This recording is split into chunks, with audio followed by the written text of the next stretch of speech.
હારીજ શહેરમાં જલિયાણ ગ્રુપ પ્રસ્તુત Gujarati film get set ગોના ફિલ્મનું શૂટિંગ જોવા લોકોની ભારે ભીડ જોવા મળી હતી.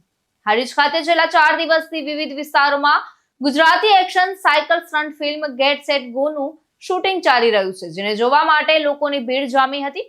તો ગુજરાતમાં પહેલીવાર સાયકલ સ્ટન્ટ સાથેની ફિલ્મનું શૂટિંગ હારીજમાં થઈ રહ્યું છે, જેના પ્રોડ્યુસર મિતેશભાઈ ઠક્કર, શૈલેષભાઈ ઠક્કર, નિલેશભાઈ ઠક્કર જલિયાણ ગ્રુપ દ્વારા હારીજ માદરે વતનને ગુજરાતમાં સ્થાન આપવા અને પરિવાર સાથે જોઈ શકાય તેવા આશય સાથે વાલ્મીકી પિક્ચર્સ નિર્મિત ફિલ્મ ગેટ સેટ ગોનું શૂટિંગ નગરના અલગ અલગ વિસ્તારોમાં છેલ્લા એક સપ્તાહથી ધૂમ મચાવી રહ્યું છે. ત્યારે દિગ્દર્શક અર્નાવ કુમાર, લેખિકા જીનલ બેલાણી, ફિલ્મ એક્ટર ભૌમિક સંપત, જીનલ બેલાણી, રોનક કામદાર, દીપક તિજોરી, ઓમ ભટ્ટ, શરદ શર્મા, સંવેદના સુવલકા વગેરે કલાકારો હારીજમાં ફિલ્મ શૂટિંગ કરી રહ્યા છે. તો ફિલ્મ એક્ટર દીપક તિજોરીના જણાવ્યા મુજબ ફિલ્મ ગેટ સેટ ગોની વાર્તા આખી સાયકલ સ્ટન્ટ તેમજ પરિવાર સાથે જોવાલાયક, સમજવાલાયક ફિલ્મ છે. તો બહુ વર્ષો પછી હું એકચ્યુઅલીમાં અમદાવાદ આવ્યો. ઓલમોસ્ટ 15 વર્ષ થઈ ગયા હતા અને મારું આવવાનું કારણ હતું ભૌમિક અને જીનલ. એ લોકો મને બોમ્બેમાં મળ્યા અને ઓલરેડી અહીંયા ગુજરાતી ફિલ્મોમાં આ લોકો સ્ટાર્સ છે, ઘણું કામ કર્યું છે એ લોકોએ. અને હું લગભગ 20-25 વર્ષ પહેલાં મેં એક ગુજરાતી ફિલ્મ કરી હતી. એ વખતે I was not very happy કે ગુજરાતી ફિલ્મોનું જે સ્ટેન્ડર્ડ હતું એ બહુ સારું નહોતું અને મારી ઈચ્છા હતી કે હું જ્યારે બી પાછું ગુજરાતીમાં આવું તો ત્યાં સુધીમાં આઈ હોપ કે ગુજરાતી સિનેમા આખું બદલાઈ ગયો અને ચેન્જ થઈ ગયો અને જે રીતના આપણે બોલિવૂડની ફિલ્મો જોતા હોય એવું કંઈક મને મળશે તો આઈ વિલ ડેફિનેટલી હું પ્રયત્ન કરીશ કે હું પાછો ગુજરાતીમાં આવું. અને ફોર્ચ્યુનેટલી આ લોકોએ જે મને સબ્જેક્ટ સંભળાવ્યો અને મને જે કોન્સેપ્ટ કીધો અને મને એટલું ગમ્યું અને પ્લસ આ લોકો બેઓ બોમ્બેમાં આટલી બધું એ લોકોને એક્સપિરિયન્સ હતો એટલે મને એટલી ખાતરી હતી કે I was in safe hands.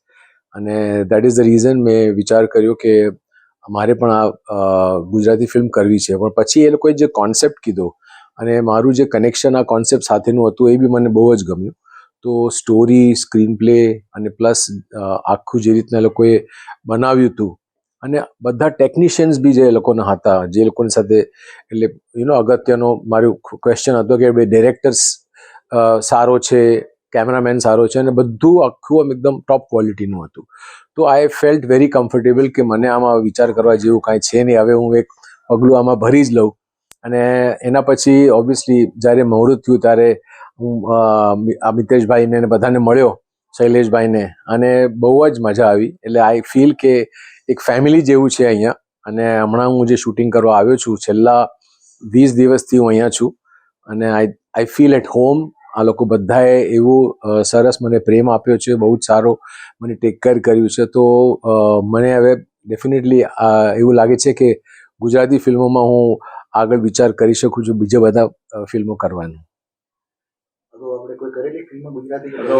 મેં વર્ષો પહેલાં કરી હતી માડી જાયા. મારો એક દોસ્તાર હતો જે એક્ટર હતો હિન્દી ફિલ્મમાં. અને એ વખતે આપણે જ્યારે હિન્દી ફિલ્મો કરતા હોય ત્યારે ઘણા અસિસ્ટન્ટ ડિરેક્ટર્સ હોય ને, તો આપણે એ લોકોને કહી દઈએ ઘણી વાર કે તું ફિલ્મ બનાવેગા તો મેં કरूँगा, ચલ તેરે સાથ મેં.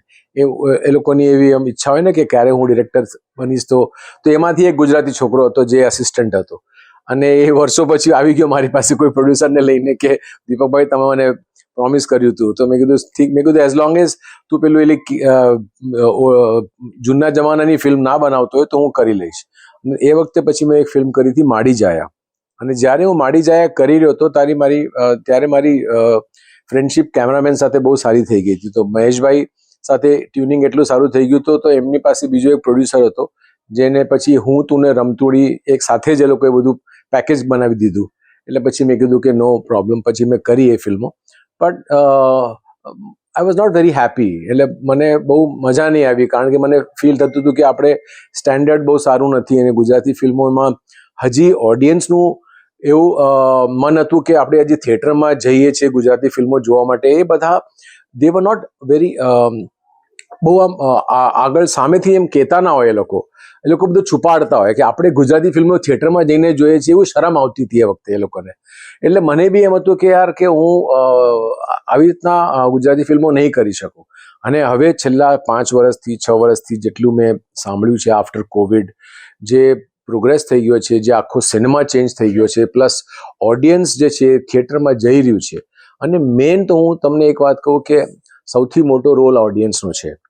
તમે લોકો આ બધા સ્ક્રીન્સ પર જશો, થિયેટર્સમાં જશો અને ફિલ્મો જોશો તો પછી નવા પ્રોડ્યુસર્સને ઘણું પ્રોત્સાહન મળશે કે અમે બી આવી સારી અને મોટી એક્સપેન્સિવ ફિલ્મો બનાવીએ. અને તમે લોકો નહીં જાઓ તો અને તમે ખાલી બોલિવૂડને જ સપોર્ટ કરશો તો પછી આમાં આપણું જે ગુજરાત છે ને આપણે જે ગુજરાતી લોકોની જે ફિલ્મ ઇન્ડસ્ટ્રી છે એ ક્યારેય ઉપર નહીં આવે. તો મારી તો બસ તમે લોકોને એક જ ઈચ્છા છે કે તમે બધા જ ફેમિલી સાથે આપણી બધી ફિલ્મો, આપણી બધી જે કથાઓ હોય છે, કેટલી સારી સ્ટોરીઝ આપણે કહી રહ્યા છે, એ તમે બધા થિયેટરમાં જઈને જુઓ અને ફેમિલી સહિત જુઓ, મજા આવશે તમને. અને સ્પેશિયલી હું તમને કહું કે ગેટ સેટ ગો બહુ જ સારું સબ્જેક્ટ છે અને બહુ જ આમ મોડર્ન સબ્જેક્ટ છે. નાના કોલેજના, સ્કૂલના છોકરાઓને પણ મજા આવશે.